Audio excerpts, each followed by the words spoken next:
Hi, welcome everyone. I am Victoria. I am the community manager here at Renegade Game Studios, and I am here with some wonderful, wonderful people, writers and designers of RPGs here in the industry and with Renegade.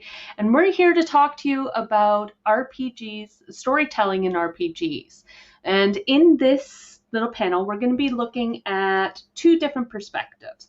So creating a system that allows for storytelling and storytelling within a created system.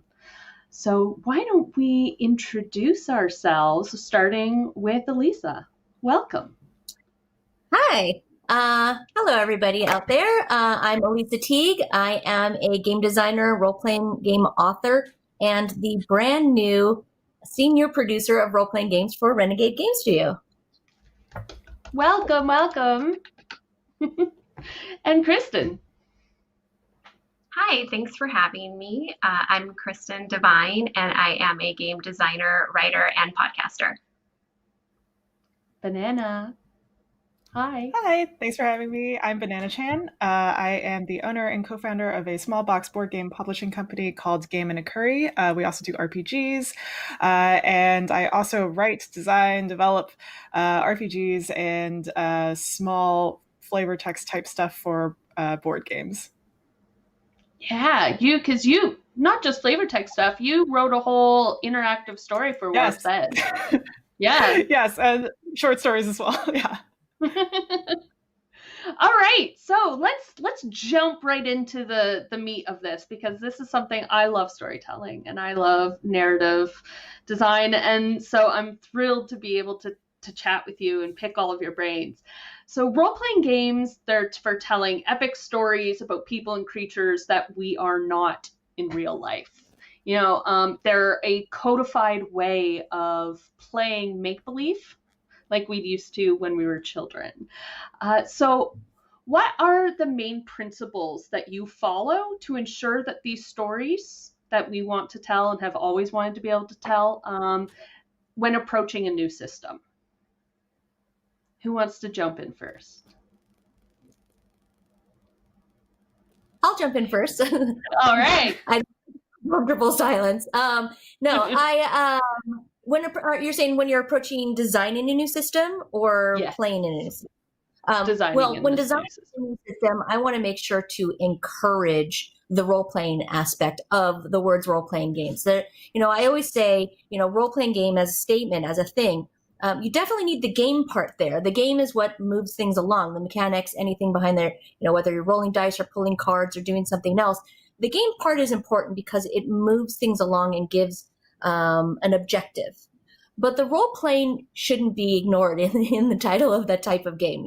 Role-playing is essential. And so when I'm designing a new system, I always want to make sure that it allows for player choice, player agency, and group interaction, social interaction. You don't want in a role-playing game for everybody to be just on their own doing things. It's not really a role-playing game at that point.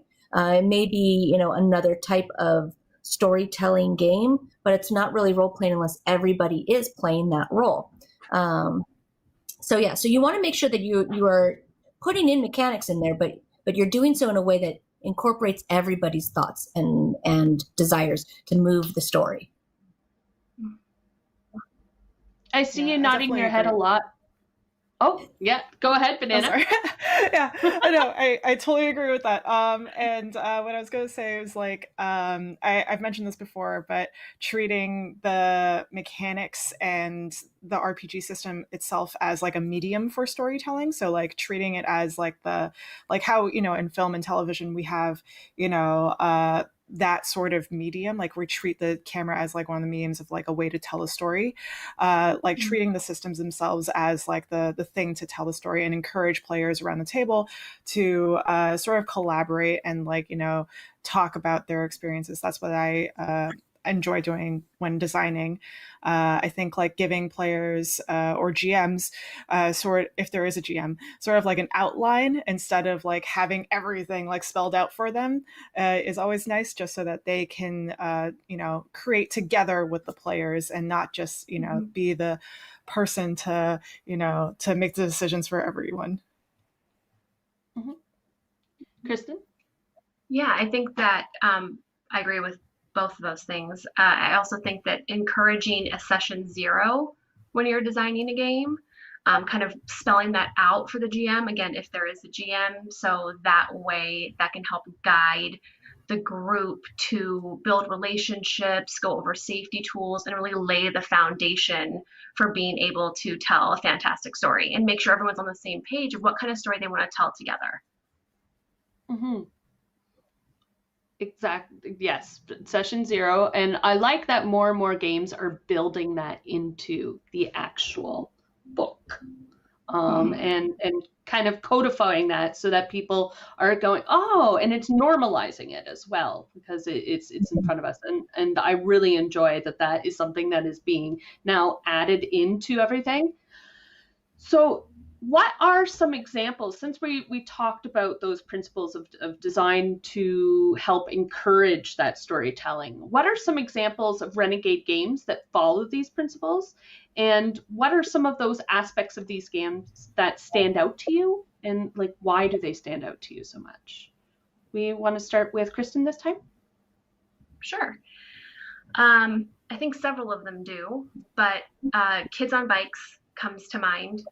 It does a fantastic job. I think of encouraging, again, those relationships, the safety tools. It gets everyone together as a group to really talk. And I think that helps players open up, get to know their character better, the other players better, and it really just helps everyone come together to be able to tell that story. I know in addition to the relationships in Kids on Bikes and Teens in Space, you get to build your ship. So that's another cool aspect that's a little bit different than Kids on Bikes, but still is bringing that group together. And then North Sea Epilogues comes to mind mostly because I co-designed it, so I know it. In building your clan and building your characters, I just think that any game, and a lot of Renegade games do this, where it's encouraged to come together first and go over all of those things, and so everyone's on the same page, so you can have a fantastic time telling a story. Mm-hmm. Banana? Yeah, absolutely. I think what KRISTEN was saying with both of those examples, they definitely have examples of following collaborative storytelling. And also I think I believe Icarus is also great for that. Icarus is just like this really tactile game that uses dice to build up like this civilization, right? And so I think that's really cool because it marries like the theme with the mechanics really well. The more board gamey side of things. I think I recently worked on Warp's Edge that you were talking about earlier, Victoria, where players, it's sort of like it's a solo game, but it does have elements of like choose your own path, where you're reading through a story, through a tutorial, and then you're choosing different elements, which we've seen a lot also in solo journaling games, where prompts tell you what to do and or ask you what to do, and you choose your own path. Mm-hmm. Elisa, do you have anything to add? These are great examples. I was going to specifically bring up Icarus also, just because like Kids on Bikes, but also in a different way than Kids on Bikes, it encourages the story that's being told during play to be built as you go. So it's a little bit different, these are different systems than say 5e, where, I did Wordlings in 5e where, hey, everything's kind of pre-built as a world, and you're making your character and you're joining all of your characters as an adventuring team and going out into this pre-existing world. These are games where you are building the world around you as you play. And so in Icarus, for example, everything is unfolded through your own decisions and what you are role playing. And then it just comes to be, it exists as soon as you say it. And that's something that I think is really important for role playing.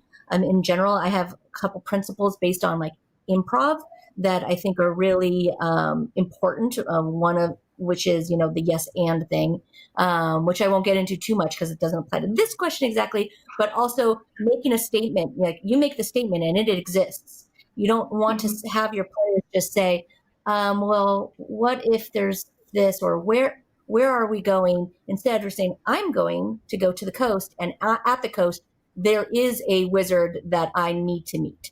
And it then exists. And I think that's a really important step in having players be able to create the world, not just being given a world. Mm-hmm. So that actually kind of brings me up to a follow-up question then. So we're talking about stories or games that have the collaborative world building built into it. Whereas we also have 5e games, which is a world, a setting, almost like a sandbox in which for people to play in.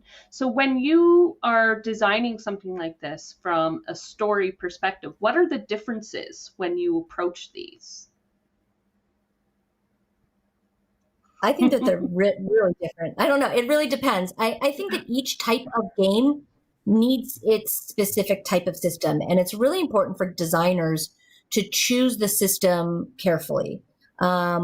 Games that have IPs, and I know that's like a big thing right now with our recent announcement from Renegade, games that have IPs exist within a world already.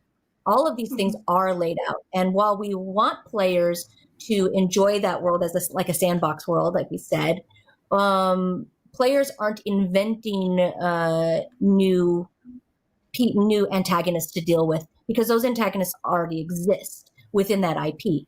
And so systems like 5e or others are great because you can lay out the campaign in a campaign setting book and then allow players to just play in that world, like they were, loading up a video game and just running around doing whatever they want to. They know what to expect. They know pretty much who their enemies are going to be. And in that way, they already can start forming their own reasoning for why they want to go and do something. Games with original content, I think, are perfect and primed for new systems and these new types of storytelling systems like Icarus or like Alice is Missing or Kids on Bikes are great because it makes people think about role playing in a different way, and they can actually then, there's no pre-existing content that they have to be restricted by. And so both ways are great. It's just for two different types of products. Mm-hmm. I see a lot of head nodding from both Banana and KRISTEN. Do you have anything to add to that? I think when you're designing... Oh, sorry, Banana. No, you go ahead. Okay. I think when you're designing a game that already has an IP, like Elisa said, your goal is a little bit different.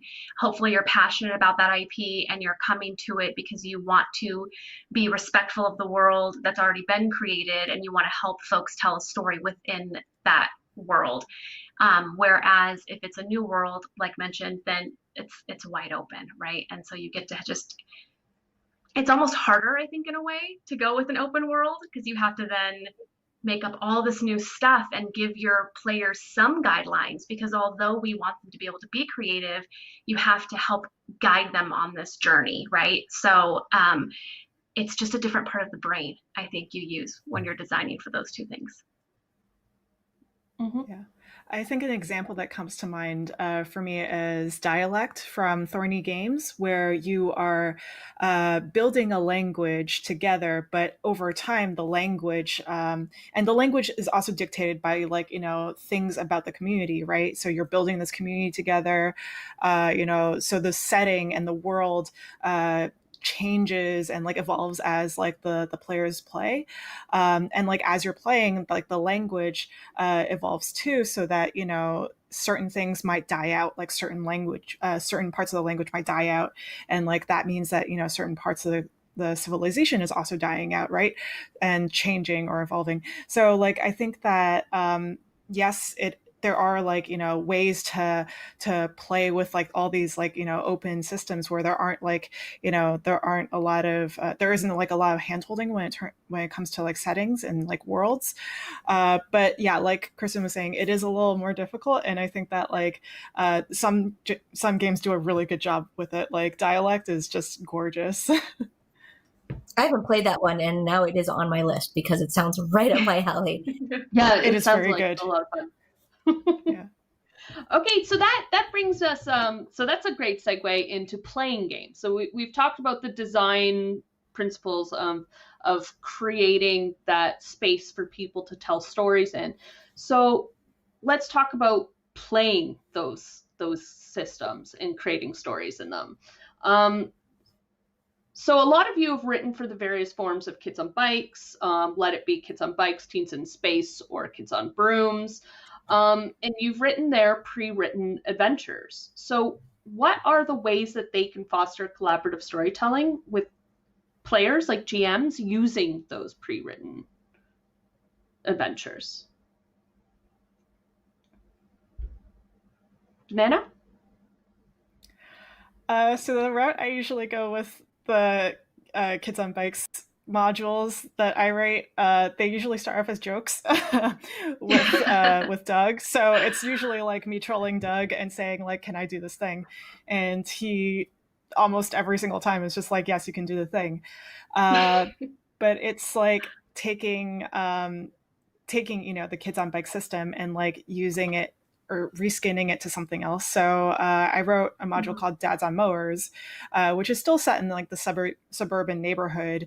And, it's similar to Kids on Bikes, but instead of like playing the kids, you're playing like dads. Like, I think the process for me is just like finding what I'm most interested in at the time and just like working from there. Whether it's, like anacondas on airliners or like doggos on skateboards or whatever.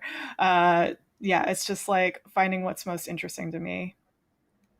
Okay. And do you have advice for how GMs can encourage collaborative storytelling within those pre-written adventures? Because for people who are listening, those pre-written adventures for the Kids on Bike system are quite short. They're not like something like 5e where it can be pages and pages of, with text and flavor text and stat blocks and all sorts of things.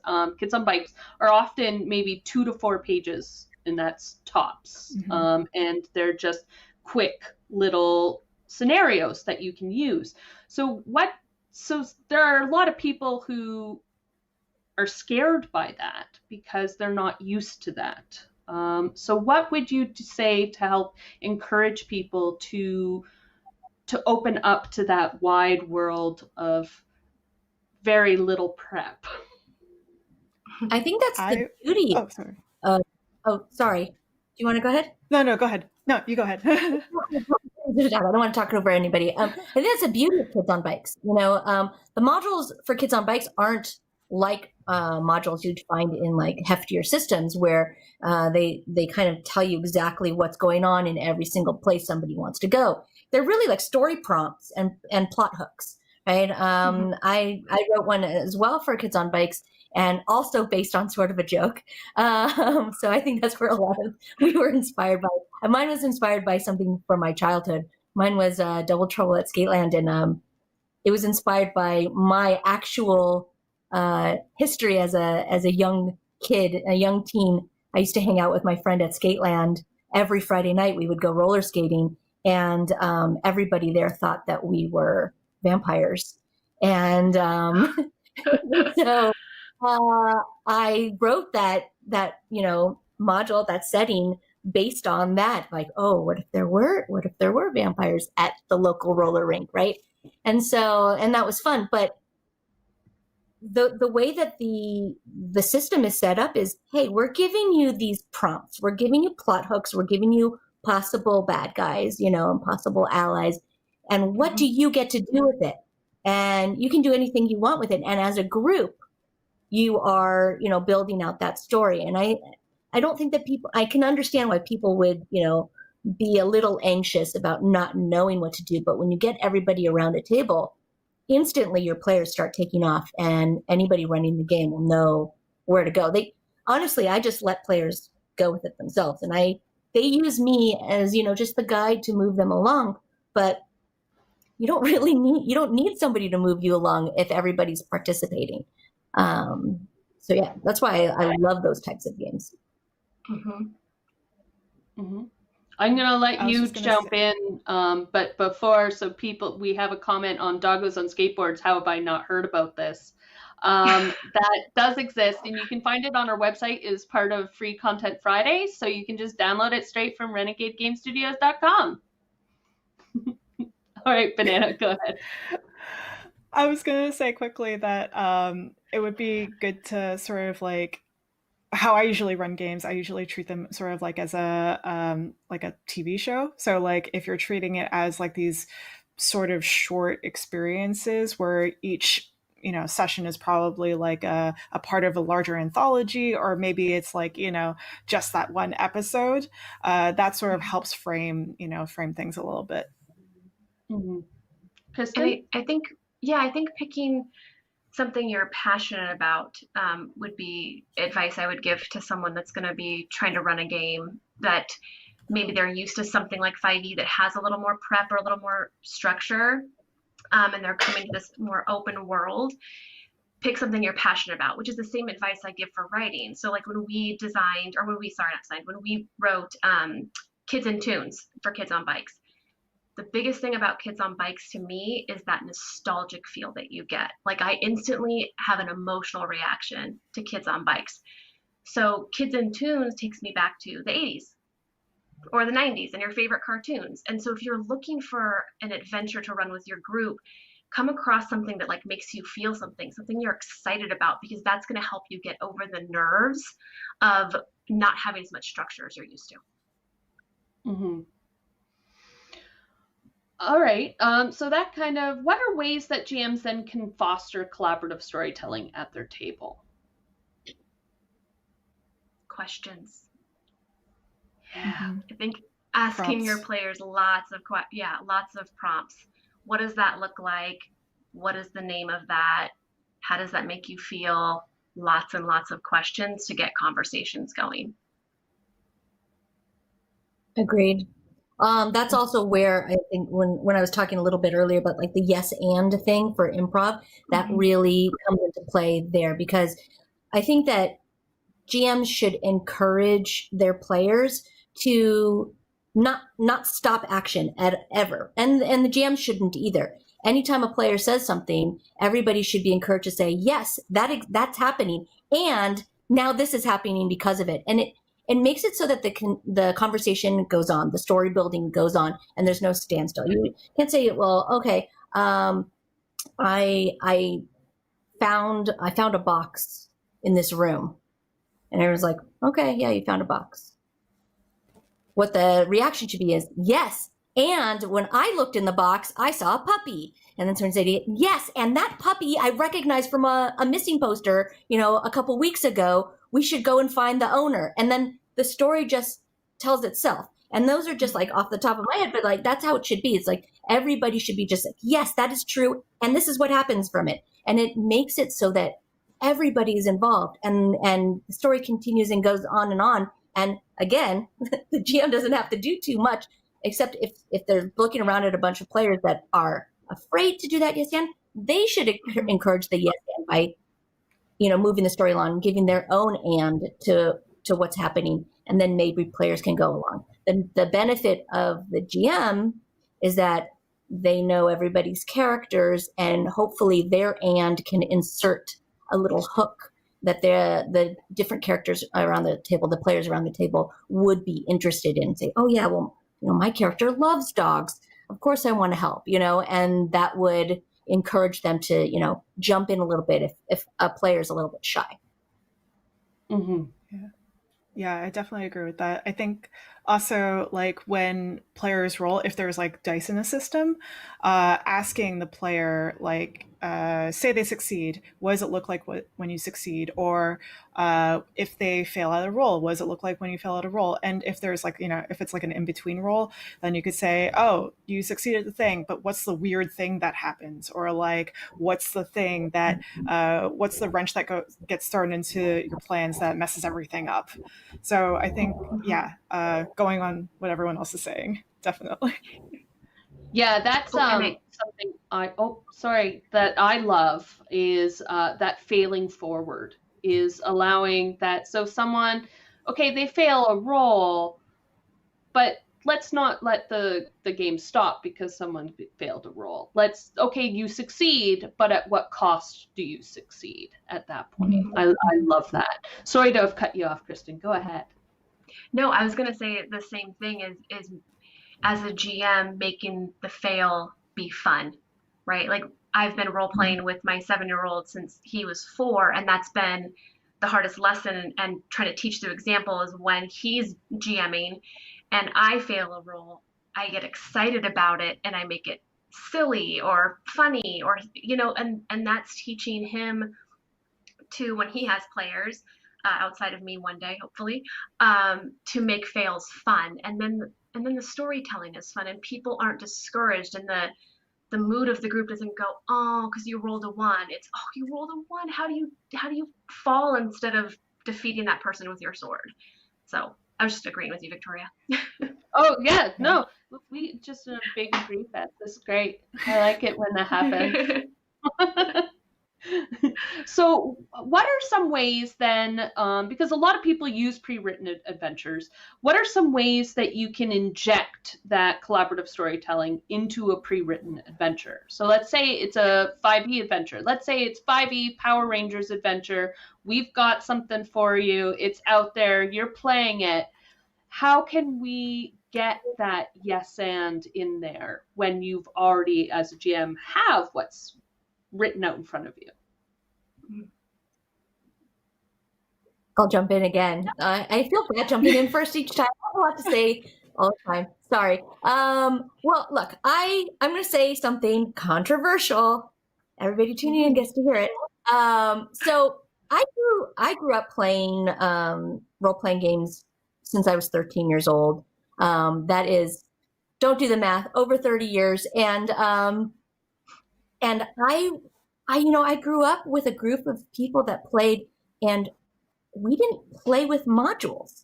Our GM made up the story, and we all made up the story as we went along. So when I started getting in, and then I started my game design career mostly in board games and card games.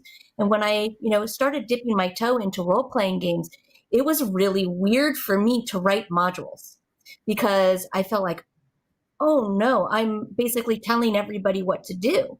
And I don't want to tell people what to do. I don't want to railroad a story.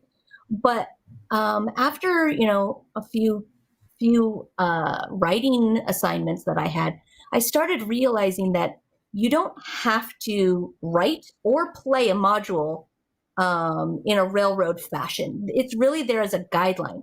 And as a game master, you should never restrict your players to doing exactly what the module says. It's there to help you along. It's there if a player says, I'm going to open this door, you know what's inside that room, so you don't have to make it up off the top of your head, which is, the opposite of, Kids on Bikes and those types of games where it is full improv. At least there's something there for you to read and say, okay, there's, you've entered a throne room, and, there's an altar here, and, there are things to describe, so you don't have to just pull it out of thin air. But if nobody ever opens that door, it should be okay. And it's okay. You can just leave that room there. And if there was something important to the story in that room, later on, tomorrow, they're in another town, they're in another building, and they open the door to someplace else, guess what? That room can suddenly be there. And it's totally fine. Your players are never going to know. You know, but you're still giving them the information just later or somewhere else, and they don't feel like they had to do it right then. There should never be something that a player has to do that will stop the play if they don't do it, whether it's in combat or whether it's in exploration or a puzzle or anything like that. Like, it should still be open. So I don't want people to approach, 5e systems where it's like, well, I have to do what this, module says, or else and it's not really the game. That's not the case at all. It should never be the case. Yeah, Banana, I absolutely agree with it. Yeah, I think that's a really good point. I think, definitely having like an outline, and if you're playing from a module, pick and choose the stuff that you like and like put it out into an, like just an outline. If the players hit those plot points, then they do. If they don't, that's okay. Like, you're all here to have a good time, and it doesn't have to like, be everything all at once. And another thing that I have found interesting, and this is from a play of Bluebeard's Bride, like ages ago, where the GM asks you like what your fears are. So something that's really cool, I think, that is also like a collaborative piece is like asking players stuff beforehand and saying, like, for example, with Bluebeard's Bride, asking them to name their fears and then writing them down and then being like, okay, I'm going to use those fears later on in the game itself. So it's not really pre-planned, but it's there and it helps build that immersion for the players. And keep in mind, those are fears for the characters, not fears for like the players themselves. So yeah. Though some players might choose to use their real fears, because Bluebeard's Bride is a horror game. So I've definitely given my real true fears before. Because I want to shudder when I'm playing that game. KRISTEN? Both. I mean, those are all excellent points. I was going to use the exact same term that Elisa did with guidelines. I think using your adventure prompt as a guideline and not a Bible or a law book, right? So try to be flexible with it. And I think that a lot of GMs, especially if they're used to planning, they want that structure and they feel they have to hit all the plot points and then get to this end game. But the end game is that everyone at the table had a great time and felt safe while doing it. And so your worst case is that they create a whole new story that is different than the adventure prompt and had a good time. So I think just being loose about it and using it as a guideline, like Lisa said. So I had the same thing, same thought.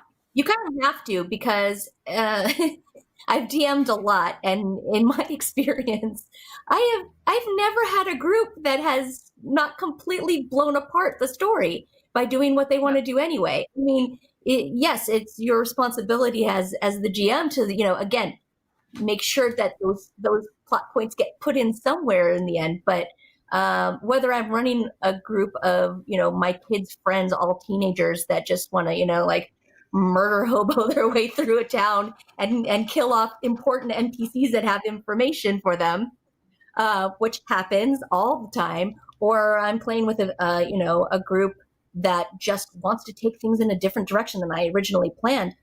That is, something that kind of comes with the territory of being the game master, and you just, make up for it during the downtime between games and say, okay, well, I could kind of put this here now, and this wasn't really that important. And you know what? Sometimes most often my players have the best ideas anyway. And they are making a better story. I have, I don't want to go through too many anecdotes and take up too much time, but I'm one of the guest dungeon masters at D&D in the Castle. And my group last year came across, this little rabbit warren, right? There was like rabbit fighters, and that they had to come up across and just get some information from them. They were not really bad guys at all. And they decided that they were going to burn the whole thing down because they thought they were in trouble. They thought that, were going to attack them. And unfortunately, they burned down this like warren, that had all these baby bunnies in it. And in retaliation, one of my characters. And then that's where we kind of stopped for the night. And in D&D in a Castle, you play the next day. It's 4 days in a row, great game, 8 hours a day, great gaming. So overnight, I basically came up with lycanthropy rules, and suddenly this player was slowly turning into a rabbit because he was bit by a rabbit. And the next full day of play was basically them trying to cure him. And that was never planned, but it was hilarious and fun. And they got to go to shops and make stuff to make a potion. And it was awesome. I never would have planned for that ever. I really thought they were just going to get the clue and move right along. And so, sometimes that's the best thing to happen. So that brings me then, what kind of advice do you have for players who want to inject their own bits of the story? Because not everyone has full confidence in themselves to inject that. What advice do you have for people who maybe want to add their little bit to the story? KRISTEN? I think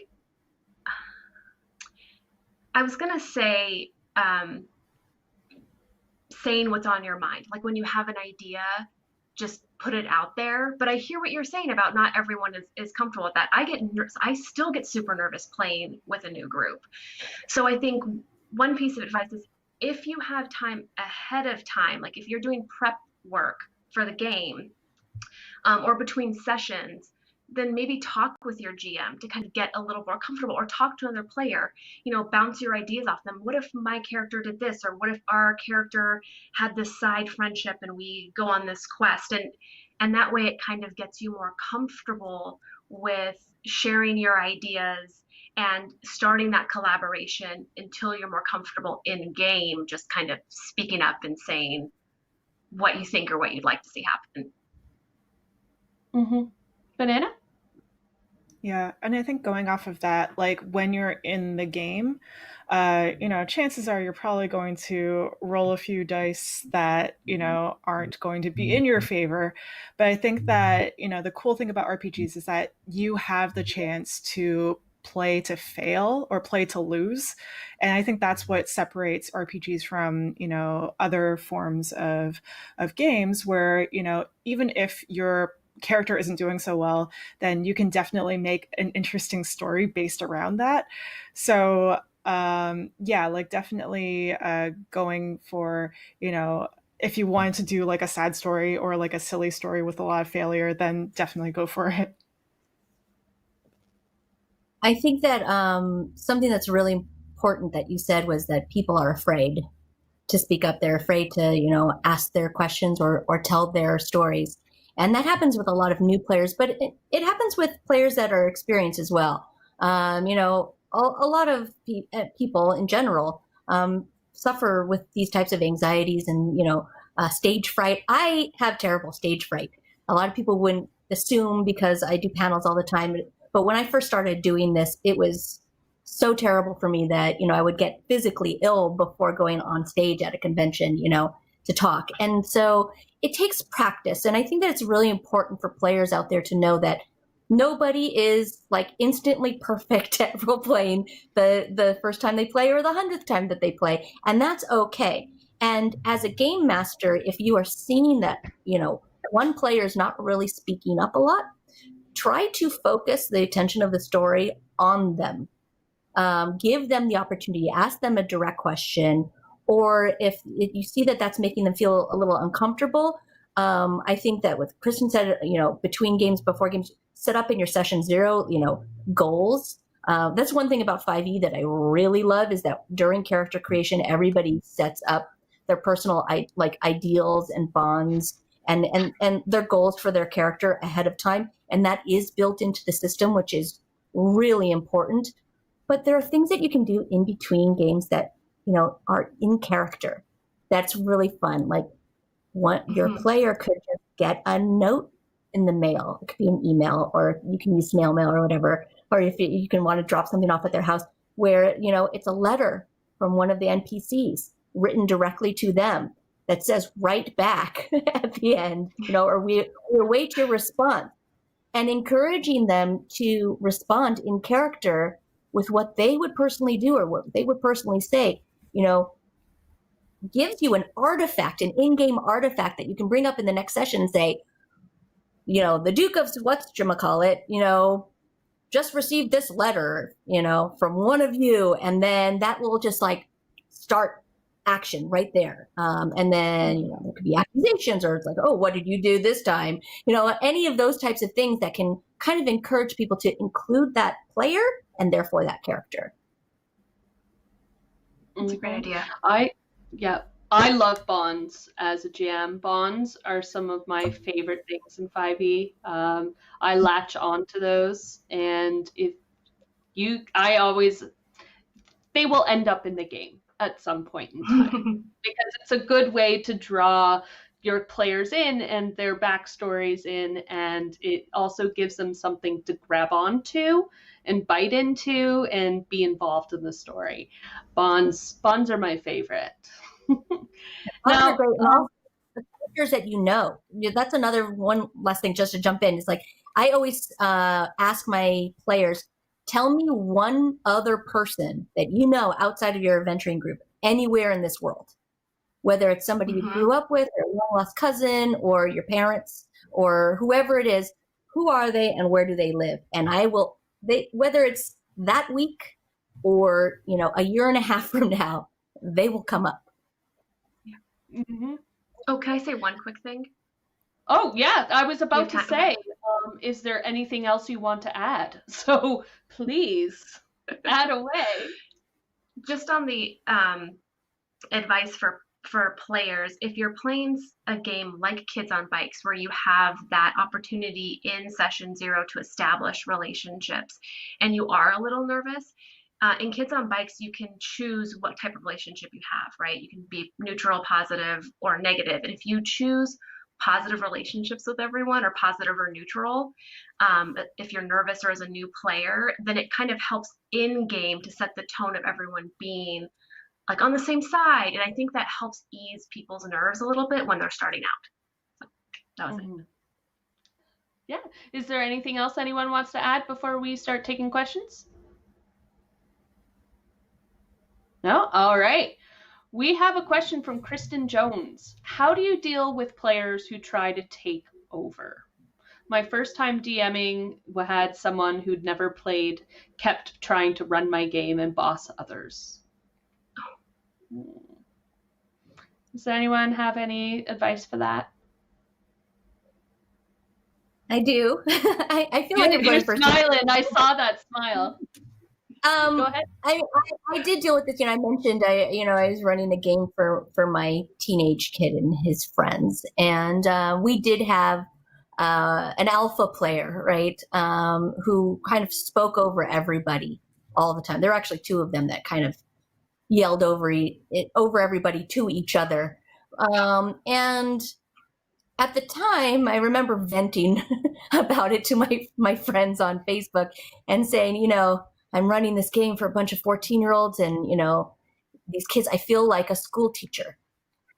And that really stuck out in my mind a lot. You kind of have to be a school teacher. It's like if somebody's getting out of control, you definitely need to just calm the situation without stopping the play. Just like you wouldn't want to stop the teaching. You don't want to stop the play, but you do need to take control of the situation. Usually I say, let your players run free. But if one person is making all of the decisions, then you need to put a stop to it. And there are different ways in game to do that. When you're playing, 5e system with spells, silent is great. You can actually make the player unable to talk, and people will laugh and whatever, but it is really a great method. Mm-hmm. It's in world and it gives other people a chance. If you're noticing it happening over and over again, session to session, I recommend talking to the player and saying, hey, we really want to encourage everybody to have a chance to talk. But directing the action to another player is really a good way of doing that too. It's like, okay, you've entered a room and, Prince is standing there. He turns to someone other than the alpha player, he turns to, the elf that is standing there and says, to you, and I'm talking to you, not the alpha player, but I'm talking to this other person. What are you doing here? And so directing the question to somebody else and giving them that chance, hopefully will send cues to the alpha player that, it's not their time. They'll have their time again. It's okay. Mm-hmm. Does anyone have anything to add? Go ahead, Banana. Yeah, I was going to say I agree with that. And also, I think like what you were mentioning earlier, Elisa, about like talking to the player, I think, set expectations at the very beginning so that everyone at the table knows that each player is going to be spotlit, or they're going to have some time under the spotlight, so that they're like they have their own scenes, or they all have like equal screen time. And, if some players or one player does, cross over the line, what I like to do is I sort of like buddy them up with someone else so that they're acting as support for like another player when they're in a scene, like when they're supposed to be spotlit and then the other player chimes in too much. I try to like make it so that they're supporting the other player that's supposed to be spotlit, and instead of taking over. Okay. How exactly do you do that? What's an example of setting up that buddy system? Yeah, so sometimes, if say, for example, like a player chimes in and is just like, oh, why don't you do this instead of that? What I would do is I would just look at the other player that's supposed to be spotlit and be like, yes, how would you deal with the situation? And asking them all the questions, and how do you react to the situation, instead of asking the player that's like, butting in too much. Mm-hmm. Mm-hmm. KRISTEN? Yes, talking to the player absolutely would be my number one suggestion. If you're not sure if the player is the type of player who's going to kind of take over the scenes or speak for other players, maybe they're excited in the moment, then I would say in game, if there is a way, I saw this done once in a Star Wars game I was playing in, and one player was doing this and everyone was kind of, really excited and hyped up during the scene. And so the GM kind of took a step back and said, okay, one at a time, I want you to describe what you see as we walk into this cantina, one at a time. And it brings the table down, and it shifts to every player. And sometimes that's enough. However, because that's another cue, right? However, talking to the player, absolutely, so that the whole table doesn't continue to suffer by it. Mm-hmm. Yeah, in session 0, I like to go over my expectations. Like, I ask what player expectations are in a session 0. What are your expectations from this game? But as a GM, I'm also a player. I just have a different role. So I have my own expectations, and I always add cross-talking as to my list of things that I ask people try to not do, and to not interrupt other people. That's one of the expectations that I like to set down as the social contract right at the very beginning of the game. And that can help offset some of those problems, so that you don't have to de-escalate situations as much as a GM. We have another question of, are there tools new GMs can use to try and tell great stories? What tools would you suggest? Everyone's thinking. I really like. Oh, sorry. No, yeah, go ahead. I really like using ad libs, like when you're doing world creation or like character creation in the very beginning. So like, say there is like, a world that you have an idea of playing in, but the players to collaborate in building out this place, then asking not just questions, but also asking them to fill out like an ad lib collaboratively together. I think that really helps with immersion. Mm-hmm. Okay. What's an example of? Oh, go ahead. No, go ahead. Oh, I was just going to ask, what's an example of an ad lib? Are these ad libs that you've written yourself? Because when I think of ad libs, I think of the books that have stories with add an adjective, add a noun. So do you write those? Yeah. So Yeah, so before the game starts, like during the session 0 or something, you would, make your own ad lib and you would ask the players to fill it out. Cool. That's a lot of fun. You were going to say something, Elisa. Go ahead. I was going to say that there are a number of resources, both purchasable and, just free resources online that give tables. And what a table does is, whether it's, a table of 1 through 20 or 1 through 100, ideas of something. So types of people you would find in a school, and there are 100 different, NPC type characters, and so if you want to just have something that's quick off the top of your head, it's like, okay, you walked into this school. I didn't know you were going to do it. I am going to roll a die real quickly and find on the chart. You found, a creepy janitor, and what is he doing? He's going into a lunchroom, and he's not supposed to be on shift right now, and just like that type of thing where there's something that happens just automatically generated. So again, you don't have to come up with these things off the top of your head. There are a number of products on the market that have, decks of cards that are just random items that you can find. It's like, oh, you found a treasure chest, while you were in this deep underwater dive. What was in there? Pull a card. This is what was in there. And it just is an easy tool for people that are new, that aren't used to coming up with these things just off the top of their head. They have those resources available to them. If you want to do that prep work yourself ahead of time, and you say, oh, if they come across something that I wasn't expecting, but I really want them to have this magical item, here it is in my back pocket. When the next time they do something where they're going to find something, this is what they're going to find, whether it's on, a body that they find, or, in a locked safe in a mansion, or wherever they are. They'll find a desk drawer somewhere. They'll find this. And doing that prep work ahead of time is it's something that I would advise to do. But if you are surprised by something that your players do, those tools are great to just be able to randomly come up with something. Mm-hmm. KRISTEN, do you have anything to add?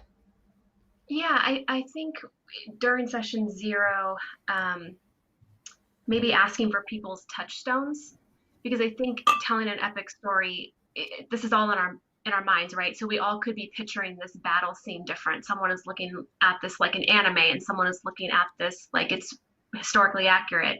And so if you ask for touchstones in the beginning and all get on the same page, then I think that helps, because when everyone's on the same page and everyone's excited, that's going to really help with the epic storytelling. Mm-hmm. Can I add just one more thing? Session 0, everyone. Session 0. Mm-hmm. Go ahead, Banana. So there's this one cool thing that John Stavropoulos did in a session 0 for Monster Hearts, where he had us all go through seating arrangements. So Monster Hearts is like you're playing monsters in a high school, and it's very like Buffy / Veronica Mars, that kind of genre. And what we did was, we would ask, he would ask like all the players, like, where is your character sitting? We would choose our seats, but then next to you, who's sitting over there, what's your relationship like with this person? And we would go through like different classes as well. So like, in chemistry class, what's that like? In English class, is it different from, your seating arrangement with that other class? And I think that sort of like builds up a lot of the foundation before you actually go into storytelling. Mm-hmm. I love that. We have a question from James Brazil. What is a unique or clever reward you have used to entice a player to be more proactive in joining into the world building or adding to the story? Elisa? It depends on how cruel you want it. I mean, a student story always starts with a story hook, right? And so you want to hook all of your players into their characters wanting to do whatever it is the story is going to be. And so if your characters don't want to go on the adventure, the story ends right there. And again, that goes back to what I was saying, where like during session 0, you should have a talk with everybody saying, hey, we're going to try and do this yes and thing. And one person folding their arms and saying, oh, no, I don't want to, go find the missing map to this, hidden location. It doesn't interest me. Really just puts a damper on the entire thing. It's like, why even play then if you're going to be like that? But you also want to make it make sense for a player to want to have their character go on. So I always go for the heart. I think that financial rewards for a group are always enticing, but not every player wants to play a role-playing game that is like, oh, let's get all the gold we can, and some settings don't really, provide for that. If you're playing, kids on bikes and you have, kids on bikes is great as an example for this because you can really touch on all of the old, nostalgic movies and things from your childhood. It's like, okay, these are kids. They're not really motivated by money, or they shouldn't be. What are they motivated by?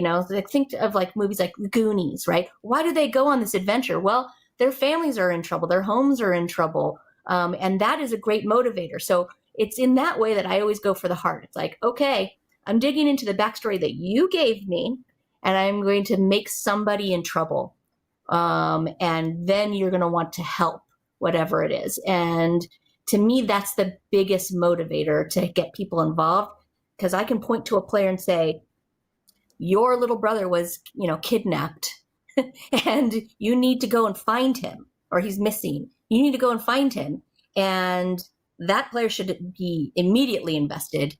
And that player's character's friends should also want to help, and that is my way of getting people to be involved if they're checking out. Mm-hmm. KRISTEN? Yeah, exactly the same thing. If they're not financially motivated, if gold or credits isn't going to do it, then backstory, which I know we have just been talking about session 0, but I think for anyone that is looking for any sort of suggestions out there, the main takeaway here is session 0, right? Because that's when you really get to know your players. So making sure that you know a couple of things for each of your player that you are almost positive is going to hook them. What do they really care about in this game? Whether it's gold or whether it's their little brother, what do they care about? And sometimes it's not putting the spotlight on them. I think sometimes it's, okay, your in-game best friend had their feelings hurt by a bully. So what are you going to do to help fix that? And sometimes that will get people engaged as well. Mm-hmm. Banana? Yeah, absolutely. Something that we did with Jiangsu Blend, the banquet hall, was that we have a slot on the character sheet for people to fill out their hopes and dreams for their character. And most of the time players get really fixated on the hopes and the dreams because they know that they'll get an extra die. And this is based on the mechanics as well. They'll get an extra die for their die rolls if they act on it. And so that sort of makes people want to play a little more and get more engaged. And also relationship building in the beginning, so that asking them questions like, who do you trust the least in your family, or who do you want to impress the most within your family unit? Questions like that sort of make other players at the table engaged, so that they start bringing in that other player, so that they all interact with one another. Mm-hmm. And sometimes too, they're just players who are shy. They're just quiet, and being put in the spotlight like that makes them uncomfortable. So sometimes it's okay too. It's okay. If they are having fun and they're enjoying themselves being quiet and maybe not adding as much to the story as other people, but they're enjoying the time being there, that's okay.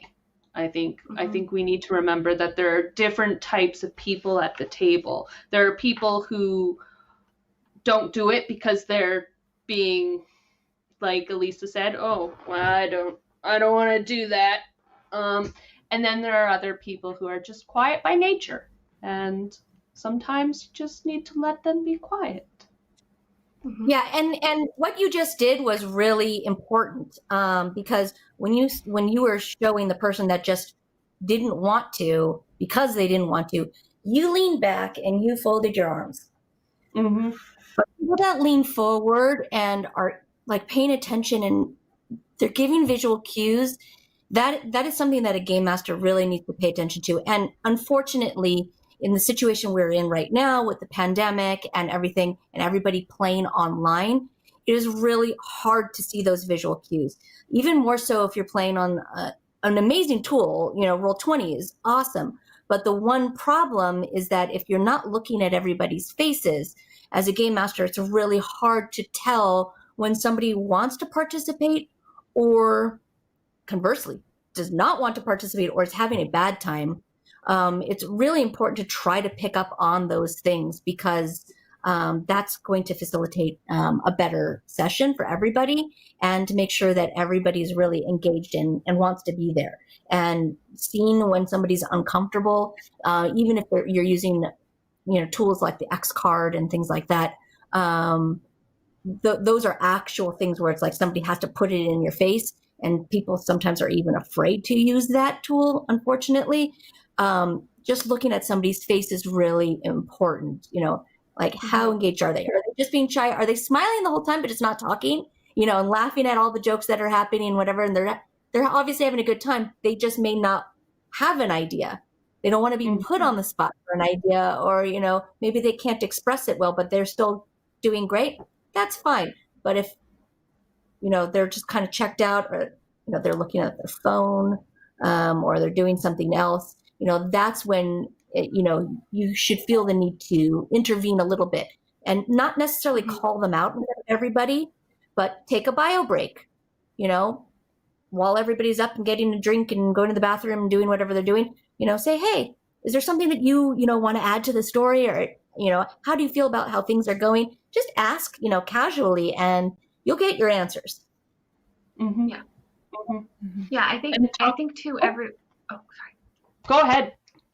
No, that's such a good point, Victoria, because I think we all kind of approach it as assuming that a player is not interested, because I think that probably happens the most. Someone just has an off day, the story is going a different way, and so you as a GM are trying to think, how can I get this person back involved so everyone has a good time? But not everyone has a good time the same way. So I think that's a really good point. One of the campaigns I'm in right now, our GM does always check in with us about halfway through and then at the end. But we also have a Discord channel. It doesn't matter. You can do text message, however, so that each player knows they can message you individually. And so sometimes just checking in with the player to make sure that it wasn't that a line or veil was crossed and someone didn't notice, or there was a new line and veil, right? Since safety is an ongoing conversation, just checking in with that player too, to make sure it's not something else. We're talking a lot about X card and lines and veils and support systems. So check out that we did do a panel yesterday about safety in RPGs. That VOD will be going out. So please, if you have any questions about those sorts of things, there's a full workshop that both myself and Lauren Bryant-Monk did. So we'll be posting that on social media. It'll be on our YouTube channel, so take a look at it. We did have a question that was asking, what are touchstones, KRISTEN? Someone wasn't quite sure what a touchstone was. Sure. So touchstones, so basically asking your players what they're thinking of in regards to the setting. So if we're going to sit down to play a game of Kids and Tunes, let's say, or just Kids on Bikes, what are you thinking of when you hear the setting? So let me see. So some people might picture a fantasy game like a cartoon, and some people might picture it more historically accurate, like I had mentioned before. And I think just getting people to describe how they see the setting, how they see the characters, helps you know what's in their head, and then everyone's on the same page. Does that make more sense? I hope. Yeah, and Lisa mentioned Goonies, like using media touchstones. Like, so we're playing Kids on Bikes. What kind of vibe do we want? Oh, we want Breakfast Club, or we want more Goonies? How about, you know, Pretty in Pink? Whatever are those touchstones are, you can use those media touchstones that everyone is aware of, and it gives everyone the idea of what we're going for. Exactly. Movies, TV shows, music. Yep. Yeah. All right. Do we have any more? Okay. We have a question from Cole Olson. What about when a new player is overwhelmed by just having created a new character to play and finds the idea of making these new touchstones or improve elements more comfortable or fun? So I'm trying to parse this question a little bit. So what about when a new player is overwhelmed by having just, so a player is overwhelmed. They've just created a new character, and they're new. So the whole process is overwhelming. And so how would they go about, I'm parsing this question here, finding the idea of making these new touchdowns or improve elements more comfortable or fun? So they're overwhelmed. How do you make it fun for them so that they're not overwhelmed? Elisa? I always, if I have a brand new player at my table or a group of brand new players, doesn't matter.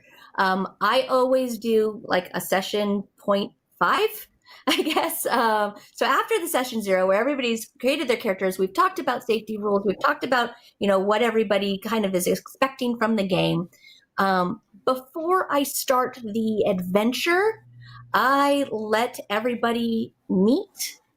Their characters meet, and we talk about how do the characters know each other already, and I let them hang out in the town. It's a no pressure session where they get to just explore and just be. They get to go to the local restaurant and talk to the waitress there and see what's on the menu and go shopping and do all of the things that they're going to want to do before they are expected to like get into heavy story. And it helps them kind of get into character. If you're an actor and you're about to take on a role, you want to do some sort of like method acting, you kind of want to like wear the clothes and you want to go and visit the city that the movie you're filming is taking place in. So you can kind of like say, oh, I actually live here. Like what is this like to be in this environment? And I think that really helps a new player who may be overwhelmed kind of get a sense of, how does role-playing even work? How do we have a conversation? Having a conversation and choosing what you're going to order off of a menu, like what kind of sandwich you want, and talking to the waitress, is an easy role-play. It's a lot less intimidating than suddenly having to like go before, a dictator, king that is, about to, chop off your head if you don't go slay a dragon for him, that's a lot of pressure, and so, going shopping, buying clothes and kind of meeting people in the town, making some new connections. Those are things that, you can go through the actions of the play act without having somebody feel like they're going to make a wrong decision. Can't really make a wrong decision ordering a sandwich. I mean, you can, but whole other conversation. But not in a game like that. Yeah, go ahead, Banana. Yeah. I think like what you were saying, Elisa, like definitely having like this workshop element or like a tutorial section before you go into like the larger story really helps. So like, what a workshop sometimes looks like is like what you were saying, like, ordering a sandwich or like going to buy clothes, but using the mechanics and like talking to all the other players that are there already. So you're starting to get used to role playing. I think also, and this goes a little bit back to the safety talk where you're using red, amber, green, or, when you're in Discord, you could do like thumbs up, thumbs down, and turtle. So the turtle is important because it means slow down. So it's not necessarily like this is bad or this is good. This is just like things are a little too much for me right now. Can we just slow down a little bit in the scene, or can we slow down a little bit in how the story's going? Or I just need to I just need some time. So I think like the turtle / the amber thing / like kamsa, whatever you use at the table, like that thing is really important. KRISTEN? Yes, that's how I prefer to do it. as a player. As a GM, I would prefer to kind of ease into it and order a sandwich, and be able to kind of ease into the scene. But since there are different personalities, I think sometimes a player feels a little more comfortable or will warm up if they're using the mechanics, instead of having to improv right away. So you could start the scene. I've been in games before where you start in combat. And so you're rolling and you're describing your action and then the reaction, and it kind of warms the game up or warms the player up to being able to rely a little bit on the roll to get comfortable before they're doing the more improv-y stuff. To add on that, not to like spoil things, right? Something that is in the works for me with Wordlings for something that will come out later is just that, actually. And, when you're playing a brand new video game, let's say like a Legend of Zelda does this great, right? So you wake up, you're Link, and you get your sword, and then you go into the village, and there's a house that you enter, and it's like combat training, right? Like you're actually being trained up. And so what I intend to do at Rivers Hollow is having a place where the Wordlings, train, and having that as a mini training adventure for brand new players. And so, that does exactly what KRISTEN's saying, is that, okay, you go in and you can go through all of those mechanics. So for players that are unsure of how combat actually works, they can go through those motions, but it still makes sense in their game. You're in a game where they're not in a training facility or a school where they're learning that type of things. There are things as a game master that you can do that will still have those experiences for them to be able to try out, using a sword or using a spell. Even if it's something like, there's a horse that's stuck in the town square and it's, the reins are wrapped around, like caught in something, and you need to cut it, right? You can always, it doesn't have to be combat. And you'd be like, okay, I'm going to cut it with my sword. Roll to hit. And they can roll and they say, okay, I've hit this, if you're playing, 5e, I've hit this number. And you can say, oh, okay, that cuts through the leather perfectly fine. You hit it. I'm sorry, you hit it. Now roll how much damage you've done to this leather, right? And they can practice rolling that. And it's the same thing as being in combat. They also don't have to be afraid that their character is suddenly going to, die right away on the very first game because they don't know what they're doing. So there are ways to train up with those skills the player skills of knowing how to do combat without, jeopardizing what adventure is about to begin. Mm-hmm. I think this will be the last question just for time wise. And I'm laughing because I'm so guilty of this. How do you handle naming NPCs? I often name them, forget them, and sometimes they're a little too silly. Like I just named someone Potty Paw in our game yesterday of Wordlings of Rivers Hollow stream. So I didn't know that they were going to go to see that person, and I needed a name like that, and Potty Paw was what popped out of my mouth.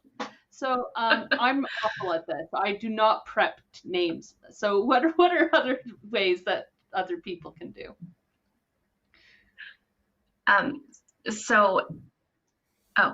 Sorry, Banana. Go ahead. No, you go ahead. Okay. So I am terrible at naming characters. When I make a player, I can create where they've come from and any friendships or romantic feelings, what their fashion is, how their hair looks, and I cannot find a name for them. It's just difficult for me. So I have started making a list. I did this a long time ago. Anytime I'm listening to music or watching a TV show or watching a movie and I hear a name I like, I get out my phone and I jot it down on my NPC notepad, and then I pull that up in every game that I'm in. And I check it off if I've already named it in that campaign or in that game. And so that way there's not as much pressure on someone like me who just like freezes up at the thought of having to come up with a name on the spot. I have like a resource I can go to. Mm-hmm. Yeah. I like to use like random name generators, and like sometimes with some games they have like dice tables for naming characters. They would have like a list of names, and they would just be like, roll a d20. What did you hit at, like, 6? Oh, it's the name Alex. Like, that's what a table, a dice table kind of looks like.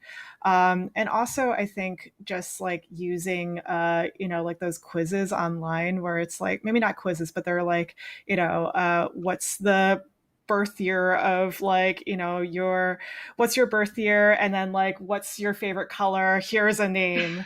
Like, those kinds of things are really helpful too. So yeah, those are what I use. Oh, and IKEA furniture catalogs. Good idea. There's actually, fantasynamegenerators.com, and they have every situation, every type. It's not just fantasy names, and it's just where they started. So they're locked into that name now. But no, there's so many resources there. I think the key takeaway here is to remember as a GM what name you've used, and it's really important. I mean, I'm a crazy note taker when I'm playing or when I'm GMing. I have these yellow notepads. Right now, I can see 6 of them. They are all full of yellow notepads are the best. They are full of game notes. I play as a player in 3 weekly games. So I'm playing 3 nights a week, just as a player. That's before like one-off charity streams that I do or any games that I'm DMing. And so I'm always taking notes, but it's really important when you're a GM to also take notes, because it's the worst when a GM comes up with the name of an NPC and then the next session a player says, okay, I want to contact, Bonavolo. And they're like, who's Bonavolo? Like, what? Well, 4 sessions ago, he said he was in this town and he had, a message for us, but we haven't gotten there yet. And when the GM doesn't remember that, creates a stop in the story again, a stop in the action. So it's important to take those notes, and then after a session to, form that into, I do Excel spreadsheets where I just have everything. I take all of my handwritten notes and I put it all into an Excel spreadsheet so that later on I have it there. I know I've used the name.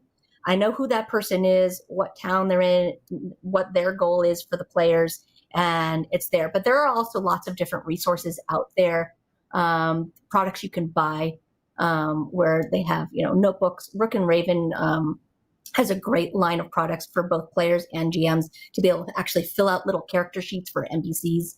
That you can just use, and their stuff is amazing. But there are lots of different companies that do that, and I highly recommend using those tools so that they are at your fingertips when you need them again. Yeah. Oh, can I add one thing? Yeah. Because that was such a good point, Elisa. I'm in a Kids on Bikes anthology campaign currently, and we have a Google Drive. And so I know that we have 2 rotating GMs, and so I know that they have their own. But for the players, we have a Google Drive, and we have a sheet that is just locations, NPCs, when we met them. And so at the beginning of the game, we just pull that up, especially now that we're all online, and we can go back and remember everybody pretty much. So that's a helpful tool for the whole group to have as well. Mm-hmm. Great idea.